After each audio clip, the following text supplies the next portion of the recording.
This documentary is brought to you by New Wellness Living. Thank you for supporting our efforts to create, locate, and showcase life-changing information and resources. Your contribution makes a difference and reinforces the defining values of life experience itself. See the description below this video to contribute to New Wellness Living, Earth and Humanitarian Advocacy. For you, for the world, New Wellness Living.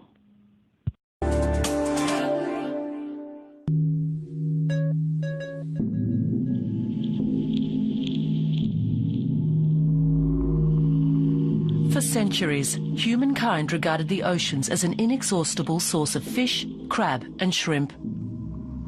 Then we began trying to manage them with regulations and quotas. But the data compiled by scientists leaves little room for interpretation. These measures will not suffice to prevent the collapse of fish stocks. More and more species are threatened with extinction. More and more ecosystems are threatened with destruction. And it is humankind who will suffer in the end.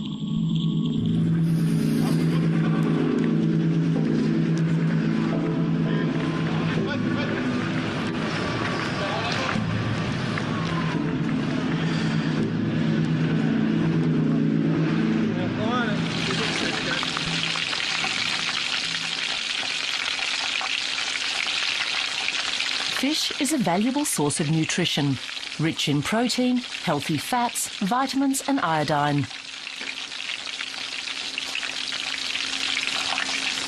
And fish is never boring. Fish is so much more diverse than meat. You can serve it with cream sauce or with butter sauce.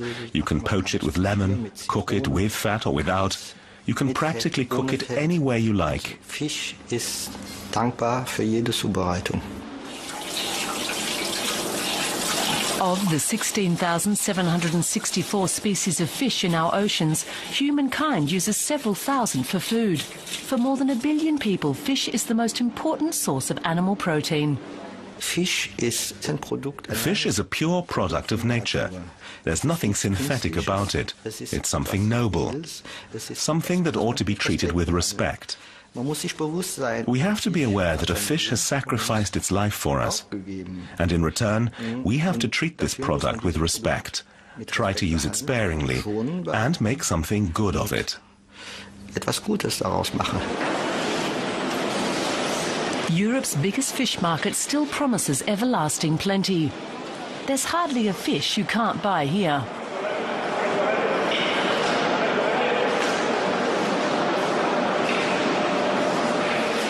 Many consumers have gradually become aware of the crisis facing our oceans, but few take it as seriously as Jean-Claude Bardot.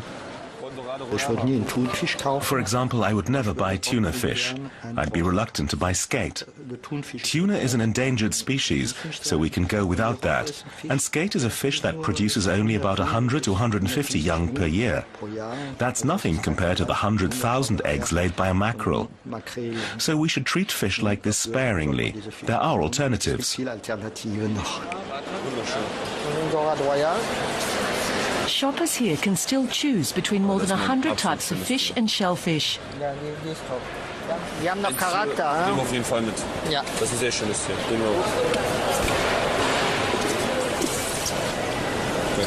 Merci. Behind these scenes of plenty is a well-oiled and finely tuned machine that, for the moment, still makes sure the fish keep coming. The goods come from the Atlantic, the North Sea, the Mediterranean and the Pacific, and from the northern and southern hemispheres, from tropical and subtropical waters. What counts here is speed, quantity and turnover.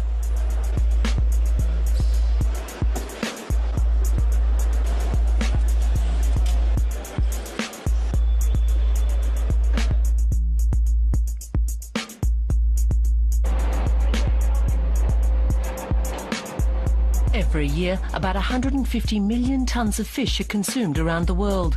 About 1.5 times as much as pork, for example. Scientific studies have shown that some 80% of all fish stocks have been exploited to their biological limits or beyond. Researchers will be left to find out what effects all this will have on our oceans.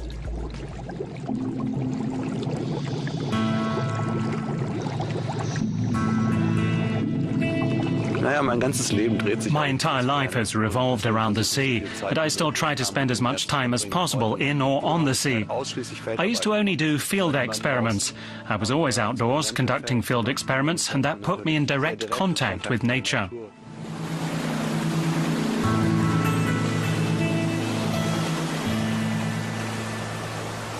The marine biologist Boris Wurm has spent more than 10 years analysing how large-scale fishing changes the oceans. My focus changed because of an experience I had 10 years ago in the field. I noticed that every part of the food web I examined had been changed by humans. It starts with plants and goes all the way up to birds, whales and big fish. And I thought, we have no understanding of what effects we are actually having.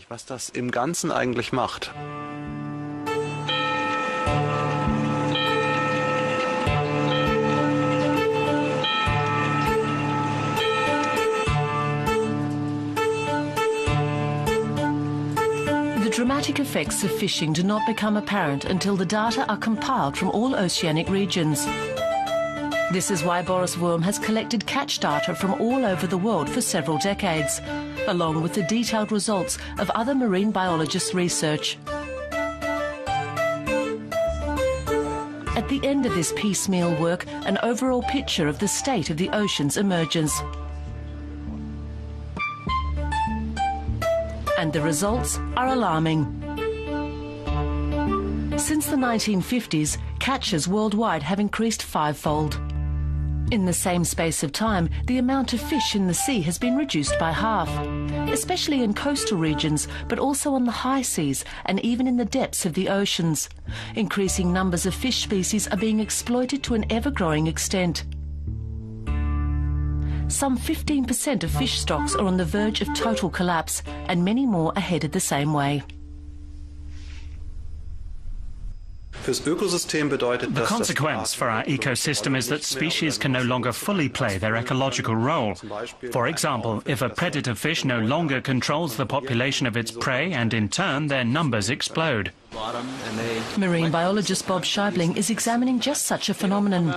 The sea urchins off the coast of Canada. Their greatest natural enemies are predators like cod. But cod stocks off the Canadian coast have collapsed since the mid-1990s after decades of overfishing. And they have yet to recover in this region. As a result, the population of sea urchins has exploded. This has drastic effects on the coastal ecosystem. So kelp beds are remarkably rich and productive ecosystems. They've been likened to the rainforests of the sea. They certainly look like it. Normally, the entire coast is overgrown with kelp beds. You can see these tremendous aggregations of urchins just weighing down the kelp and consuming all of the kelp.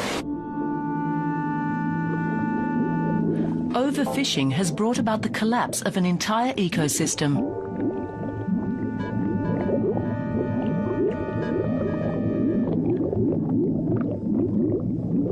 Many more oceanic ecosystems are threatened with the same fate. In the course of my work, I have been surprised time and again by how global these changes are. If we look at different oceanic regions, such as the North Sea, the waters off Africa, the middle of the Pacific, we see similar changes because people behave more or less the same in all these places. This is very worrying.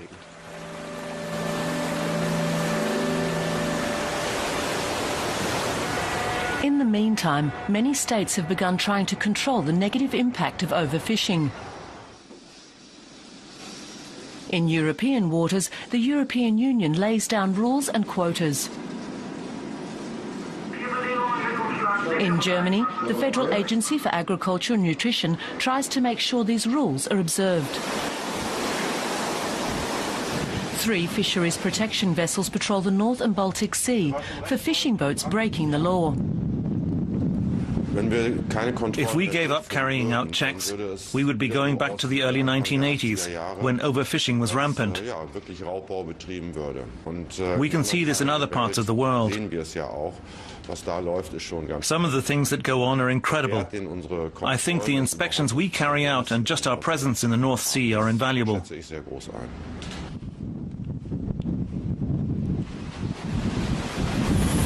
The inspectors are ship's officers with additional qualifications as fisheries inspectors. They conduct up to 880 checks a year in the North Sea alone.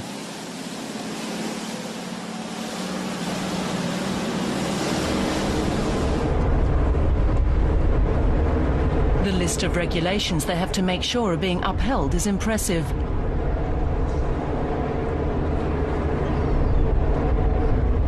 The number of days the fishermen can spend at sea is regulated, as is the size of the fishing boat and its engines. And, of course, a fisherman has to stay within his quota for any particular type of fish. There are precise rules governing the types of nets a fisherman can use and the size of the mesh. For sole and plaice, for example, the mesh must be between 80 to 90 millimetres wide. If the mesh is too small, young fish get caught up in them before they reach reproductive maturity. This has an exponentially negative effect on fish stocks.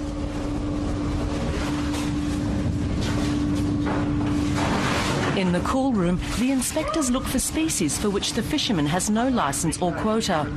In this case, cod would be an infringement. They also check that the fish aren't smaller than the minimum size allowed. The minimum length is 27 centimeters. We can see this fish is more than 27 centimeters long, so it's okay. However, the strict rules only apply to catches brought ashore by the fishermen. What they catch at sea is irrelevant. But that is exactly what counts when it comes to protecting the oceans.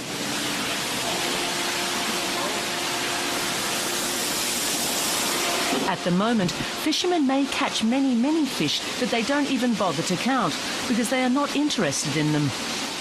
They are not allowed to keep fish for which they have no quota or which have yet to reach the minimum size, even if they could theoretically sell them. And if they are not allowed to sell them, they don't want them.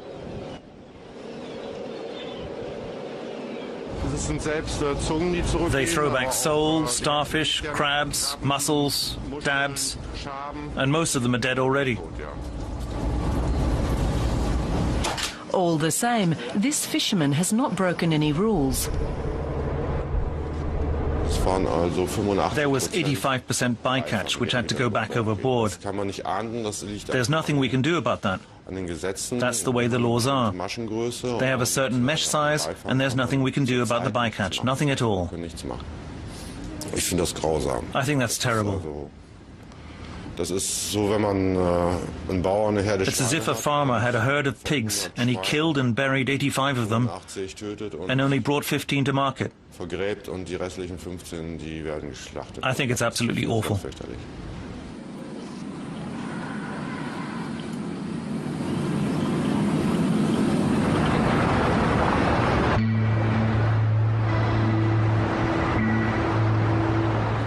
The rules and regulations for fisheries are formulated far away from the coast. Maria Damanaki, who has been European Commissioner for Maritime Affairs and Fisheries since 2010, is one of those fighting for sustainable fishing policies.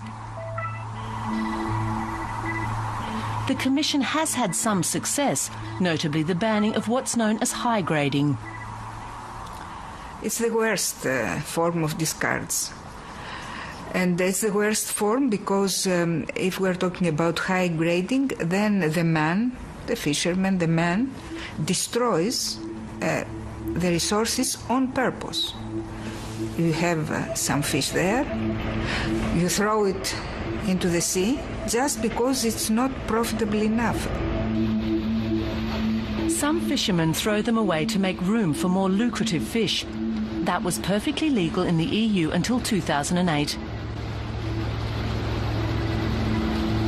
10 years ago or 20 years ago, there was a lot of fish in the sea. So maybe the people then thought that they can afford discards. But now this is not the case anymore, because we have less and less fish.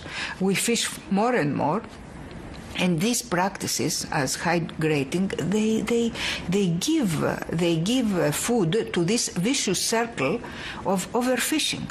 We overfish, we throw in the sea, we overfish, and there is no fish left.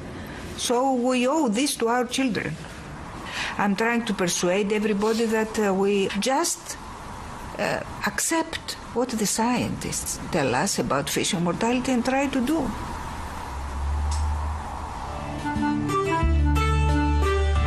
In order to reach sensible decisions, the politicians in Brussels want well-founded assessments of the fish stocks. This is why the EU maintains the International Council for the Exploration of the Sea, or ICES. The committee is made up of several hundred scientists. Based on the data they collect, they formulate recommendations for fishery policies. Christopher Zimmerman is a member of ICES and knows the limits of this advisory position. Whenever we say the quotas can be raised, everyone says, great, good idea. But if we say the quotas have to be reduced, then people will say, that can't be right, the science is wrong. The scientists have to face the allegation that their recommendations are too cautious, that their research is not thorough enough, that they need a better understanding of the dynamics of the fish stock to determine the necessary quotas. From a scientific point of view, we have to say that our data are sufficient. What we already know is enough to implement sustainable fishery management. The problem from our point of view is that our recommendations are not followed, that quotas are not adapted to the state of the fish stocks. The politicians who support this tendency are in turn supported by the fishing lobby, essentially by the big players in the business, who just want things to stay the way they are. The new commissioner is actually on our side, and the problem actually starts with the Agriculture and Fisheries Council. The people with the real power when it comes to making decisions are the respective ministers of the member states. They're the ones who decide on the quotas. We have all this bargaining with the member states, with the ministers about how much they are going to fish, and now it seems that it is a pride for every member state to come and negotiate and afterwards gets some more. We are talking about big interests here.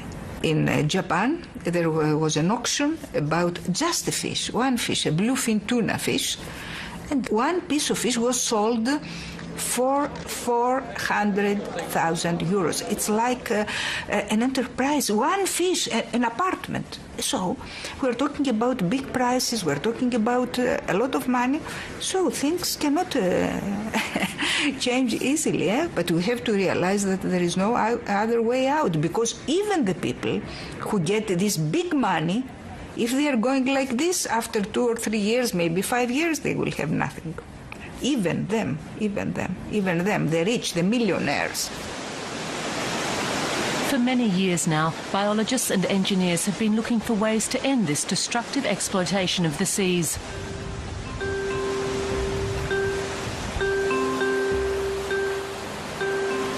They're banking on aquaculture, which has found ways to breed large quantities of fish. The industry is growing rapidly. Almost 1 in every 2 fish consumed worldwide comes from aquaculture, and its share of the global fish market continues to grow. And the methods are being continuously improved, especially in Europe and North America.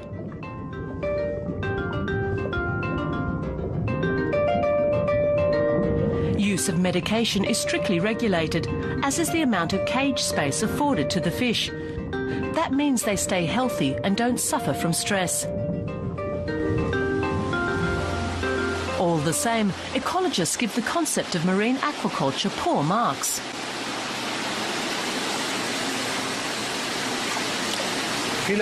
Many of the saltwater fish bred in aquaculture facilities are predators. That means they are high up in the food chain. It's as if we were to breed lions and tigers and catch game from the woods to feed them. There's no sense in that. On land, we have cows and pigs lower down in the food chain. That is not the case with fish farming. That involves catching fish in the wild and feeding them to the predators in the aquaculture farms. To get his fish to grow quickly and reach the required size within a year, the fish farmer must constantly feed his stock. The amount of wild fish in the feed fluctuates with the prices for commodities such as fish meal and fish oil.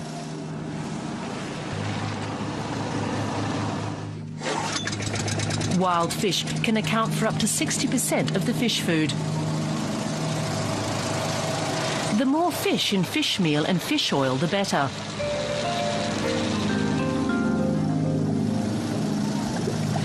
It means the fish are fed something similar to what they would eat if they led normal lives as predators.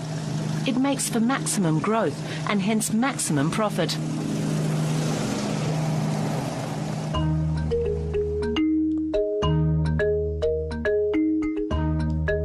Most of the fish meal used in aquaculture comes from South America. Peru is the world's biggest producer.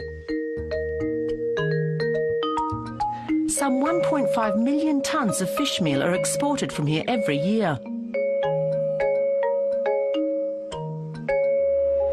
About half of it is produced in a single city, 500 kilometers north of Lima. The demand for fish meal from Peru is extremely high all over the world right now. It's rich in proteins, and that makes it very popular on the global market. This market is insatiable. Demand far outstrips what we can produce.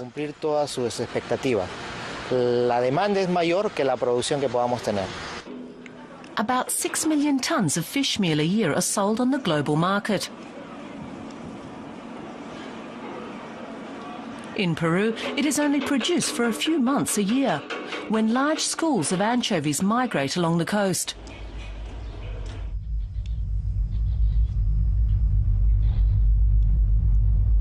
Then the factories are on the go for 24 hours a day, 7 days a week. The fish meal business yields great wealth for a select few, and the region pays a high ecological price. The wastewater from the factories is released back into the sea untreated, complete with fish leftovers, blood and fat.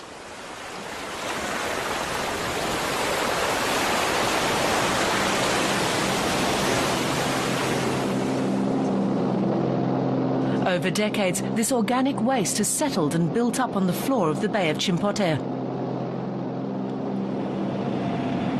The biologists at the Peruvian National Marine Research Institute, IMARPE, are powerless to do anything except document the environmental damage. This smell of sulfur is typical. The sediment on the sea floor is mostly made up of sulfur and methane. We assume that conditions there are devoid of oxygen. We're talking about a contaminated layer of mud ranging from 2 to 8 meters thick. The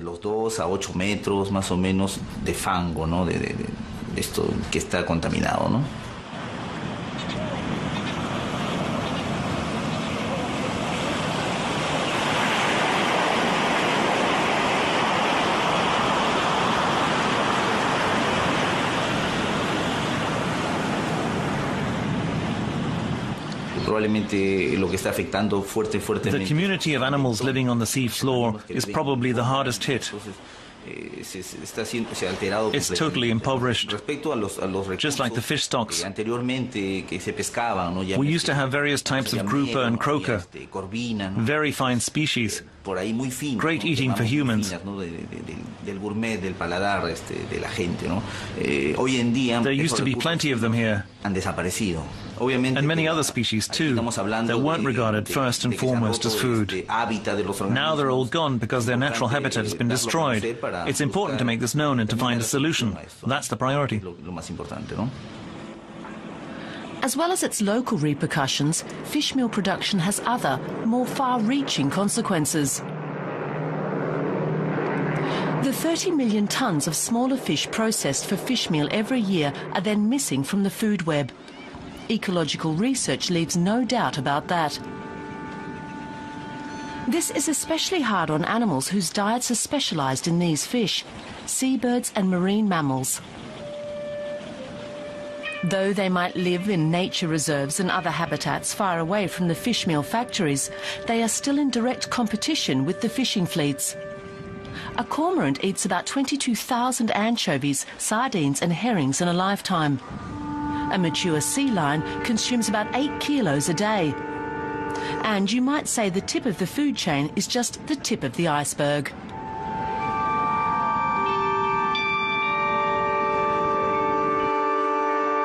The small fish that are caught on a large scale to make fish meal occupy a key position in the marine food web. They play an important role, both for the fish they prey on and the fish that prey on them. If we take a key species out of the system, the entire system suffers. On the coast of Namibia, for example, overfishing of sardines has resulted in a glut of jellyfish. Of course, that's a negative effect. Marine aquaculture uses up a lot of fish. That means it's not a solution. One main problem is that farming predator fish consumes more fish than it produces. Often it takes 2 to 5 kilograms of wild fish to produce a single kilo of farmed fish, sometimes even more. That may take some of the fishing pressure off the bigger predators, but it adds to the pressure on the prey, and this does not lead to an improvement in the situation. It exacerbates the problem of overfishing.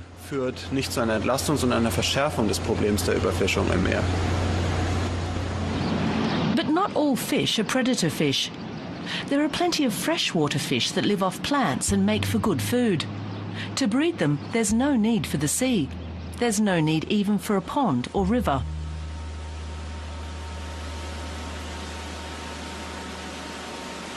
The Dutch food company Vision Anova breeds a special kind of fish in enclosed halls.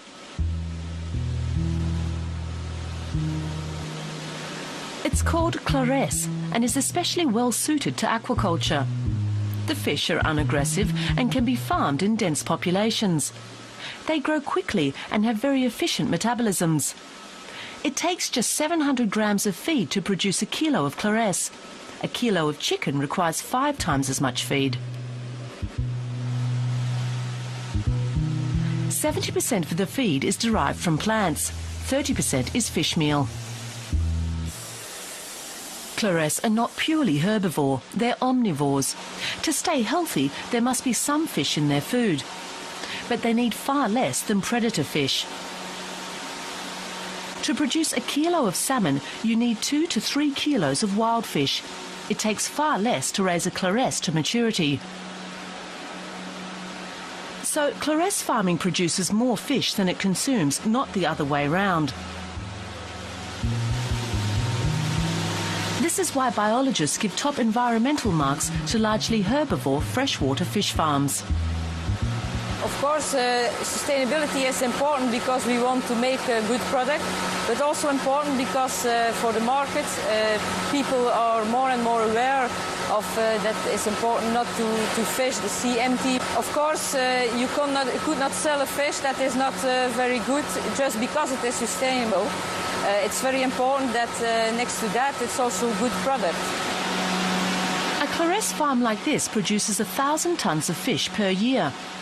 High-performance centres like this can take some of the burden off the oceans because they don't involve breeding predator fish. But there are other forms of sustainable aquaculture too.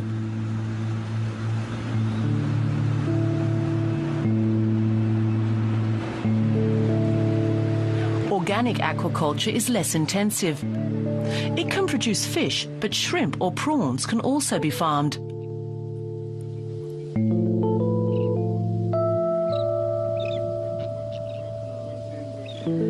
The shrimp farm Biocentinella produces western white shrimps. They live in brackwater in river deltas, where the salt water mingles with fresh water.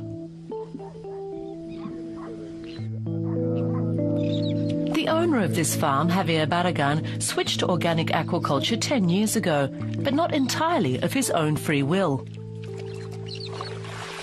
In the year 2000, 2001, we had a very devastating disease for shrimp, which is the white spot. The tendency at that moment was to increase the use of antibiotics to try to do something about it, but it was worse. So I said, we will not give any more chemicals or antibiotics, even if I go broke, but there's no sense to do that.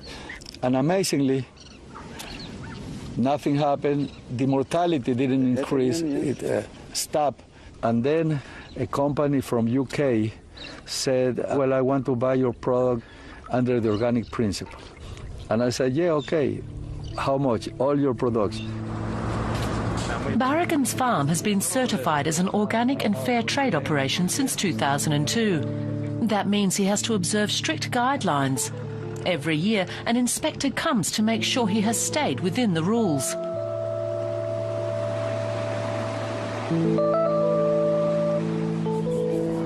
Feed is an especially important factor in sustainability. The main ingredient is grain, but organic shrimp can't get by without some fish meal in their diet. It makes up about 30% of the feed. But organic fish meal is made purely of fish waste. For example, leftovers from fillet production.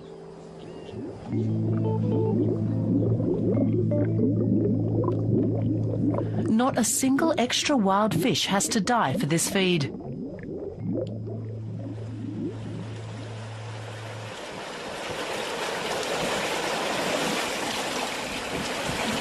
Organic farms like this are less productive.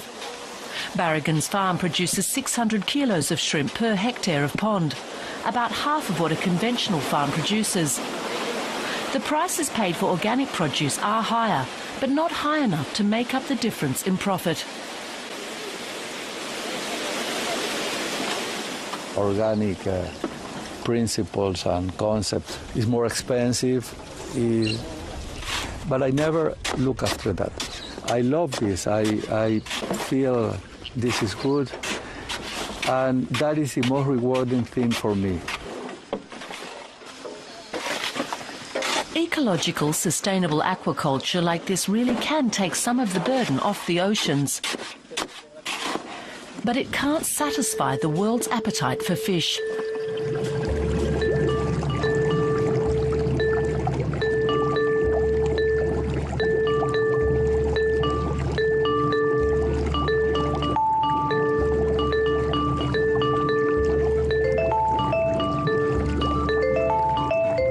Biologists and ecologists are agreed that the oceans still contain enough fish to give humankind what it wants and needs.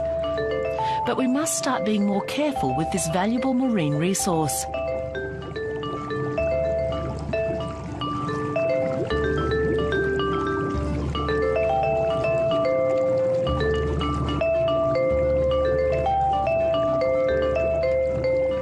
There are examples to be found all over the world of how a moderate approach can pay off. One example is the cod stocks in the eastern Baltic Sea. Biologists from the Institute for Baltic Sea Fisheries have been monitoring them for years. Back in 2005, cod stocks were at a low ebb. The quotas were set much too high, much higher than scientists recommended. And then about 35 to 45% more cod was fished than legally permitted. Polish fisheries were largely responsible, and the Polish government turned a blind eye. That didn't change until the government changed in Poland.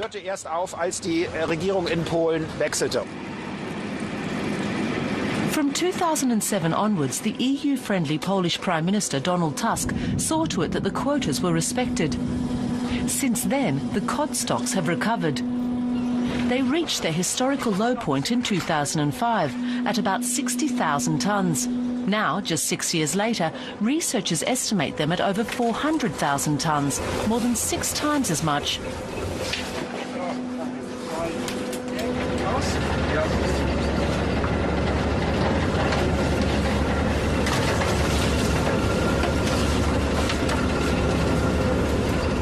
Christopher Zimmermann and his colleagues closely monitor the Baltic cod stocks.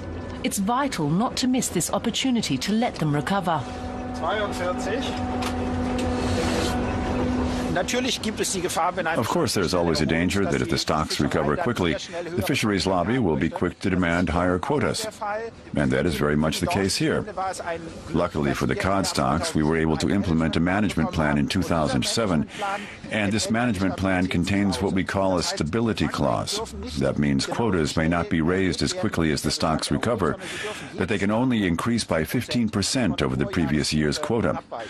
That ensures that quotas only rise moderately and that stocks have a real chance to recover. And we can see the results. The stocks are doing well. So, sometimes sensible quota policies are enough to ensure that fisheries are sustainable. But for all the world's oceans to recover, radical reforms must be implemented in fisheries management. The cod trawler, Kristen Bettina, is leading the way.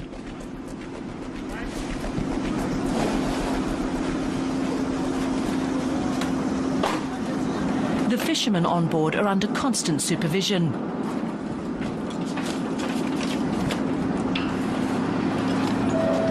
Four cameras monitor what happens to the fish from the moment it is caught to the moment it enters the cool room. The goal is to somehow get the bycatch problem under control.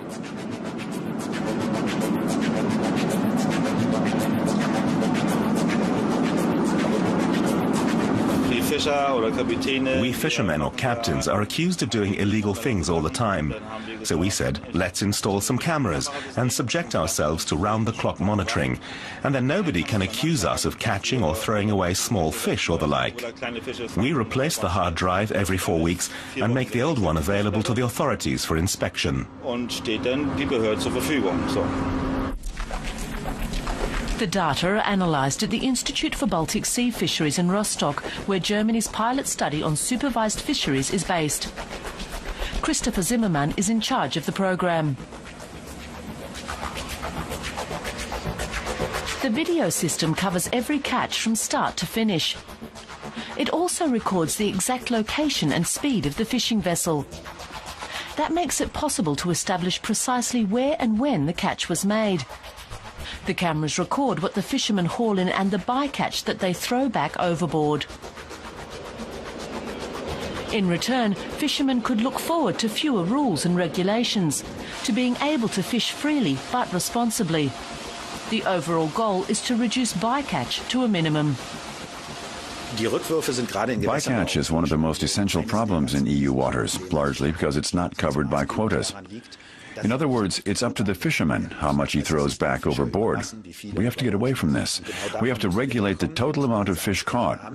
We have to regulate how much of the stocks are fished, regardless of whether the fish ends up on our plates or goes back into the sea. Zimmermann says throwing away bycatch should be the same as throwing away money, an incentive to fishermen to keep their bycatch to a minimum. It can only work if we reverse the burden of proof. We can't leave it to the courts to find a fisherman guilty of breaking the law. We have to make the fishermen prove that they're acting within the law, that they're harvesting resources that belong to all of us in a responsible fashion. But this proposal is controversial. Opponents argue that it infringes on the fishermen's rights. The fisheries lobby likes to compare the proposal with cashiers who are filmed at work. But the difference is that the cashiers are not minding common property. In this case, the fish belongs to all of us, and fishermen are exploiting it free of charge. We allow fishermen to exploit this resource, but it's still our resource.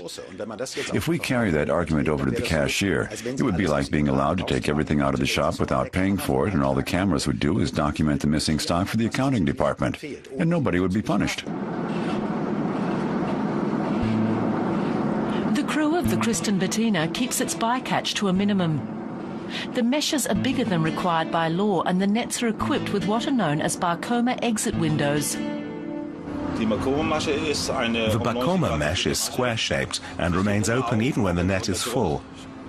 That means a smaller cod or other type of fish has a chance to get out. There are many ways for a fisherman to restrict his catch to the kind of fish that he can actually sell. But at the moment, it just doesn't pay. It might even cost more money. The way fisheries are currently regulated is diametrically opposed to sustainability. The only way to make fisheries sustainable is radical change. Boris Worm and his colleagues have shown that several different measures have to be adopted at the same time. More selective fishing techniques, smaller fleets, seasonal protection and protection zones. If the oceans are to avoid depletion, fishing pressure has to be reduced. Fishing pressure is defined as the amount of fish killed measured against the amount of fish in the sea. That doesn't mean there has to be less to go around. To understand the effects of fisheries, we have to explain the connections between the amounts caught, fishing pressure and the effects on ecosystems. You can look at it like this. Fishing pressure can range from 0 to 100%. At the moment, fishing pressure is growing. Catches grow at first, then reach their ideal point, but then fall again because the fish stocks collapse. At the same time, the ecosystem loses biomass, and the average size of the fish shrinks. In other words, there are fewer fish, they are smaller, and the most important aspect in terms of conservation is that the number of collapsing fish stocks is increasing rapidly. That's where we are today. In other words, we are overfishing the oceans. We fall short of the ideal level and a large amount of fish stocks have already collapsed. Our proposal is to try to maintain the size of the catch while cutting the fishing pressure by half to the point where we can still harvest the same amount, but the collateral damage to the environment is much less significant. Most regions are here in this area at the moment. This is where we are, this is where we want to be. And that's the path fisheries management has to take on a global level.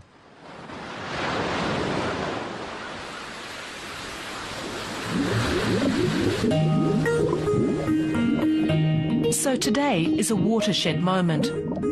The oceans are endangered, but there is still a chance. A chance for fish stocks to recover to the extent that they yield enough for everybody. A chance for ecosystems to flourish again. A chance for the wealth of the oceans to grow again instead of dwindling away. If only humankind would finally begin catching only the fish we really want to eat.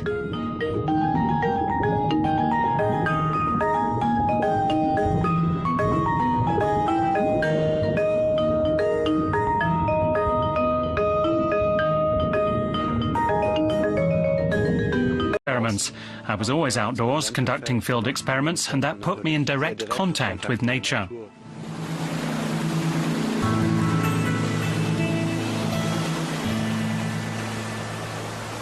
The marine biologist Boris Worm has spent more than 10 years analysing how large-scale fishing changes the oceans. My focus changed because of an experience I had 10 years ago in the field.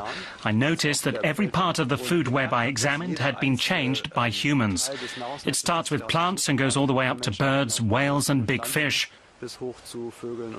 And I thought, we have no understanding of what effects we are actually having.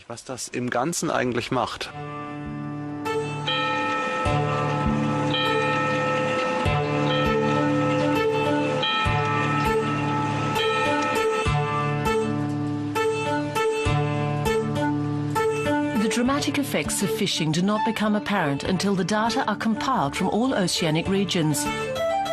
This is why Boris Worm has collected catch data from all over the world for several decades, along with the detailed results of other marine biologists' research.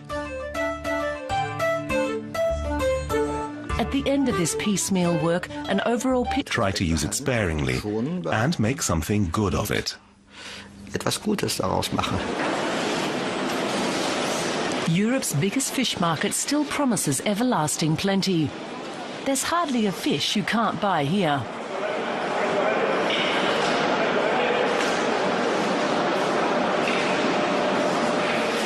Many consumers have gradually become aware of the crisis facing our oceans, but few take it as seriously as Jean-Claude Bardot. For example, I would never buy tuna fish. I'd be reluctant to buy skate. Tuna is an endangered species, so we can go without that. And skate is a fish that produces only about 100 to 150 young per year. That's nothing compared to the 100,000 eggs laid by a mackerel. So we should treat fish like this sparingly. There are alternatives. Shoppers here can still choose between more than 100 types of fish and shellfish. Die haben noch Charakter. Nehmen wir auf jeden Fall mit. Ja. Das ist sehr schönes hier. Genau. Merci. Behind these scenes of plenty is a well-oiled and finely tuned machine that, for the moment, still makes sure the fish keep coming. The goods come from the Atlantic, the North Sea, the Mediterranean and the Pacific, and from the northern and southern hemispheres, from tropical and subtropical waters. What counts here is speed, quantity and turnover.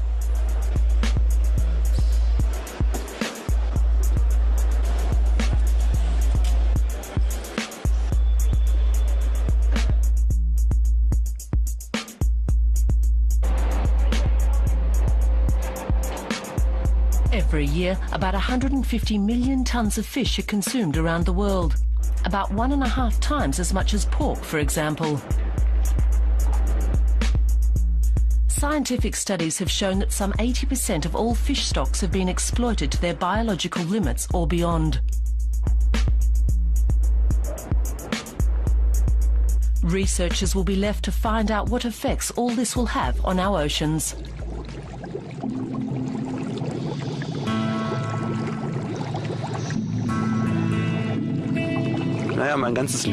My entire life has revolved around the sea, but I still try to spend as much time as possible in or on the sea. I used to only do field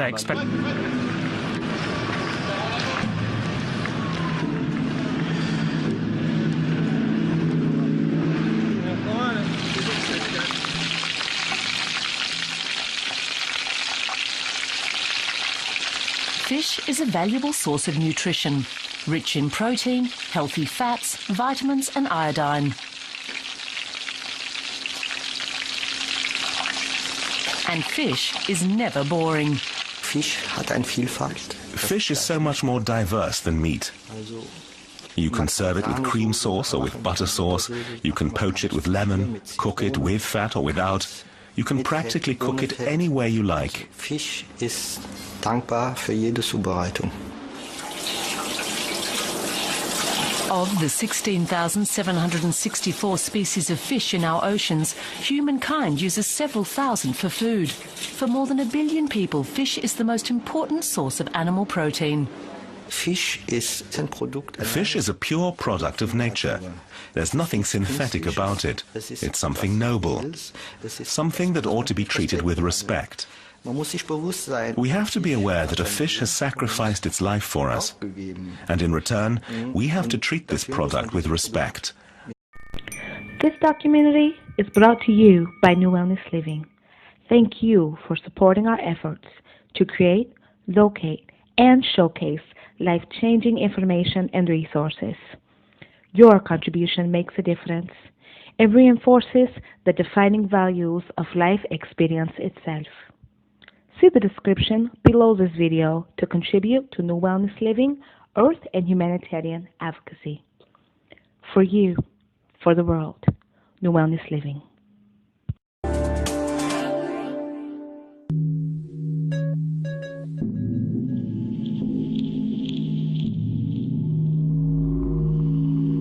For centuries, humankind regarded the oceans as an inexhaustible source of fish, crab and shrimp.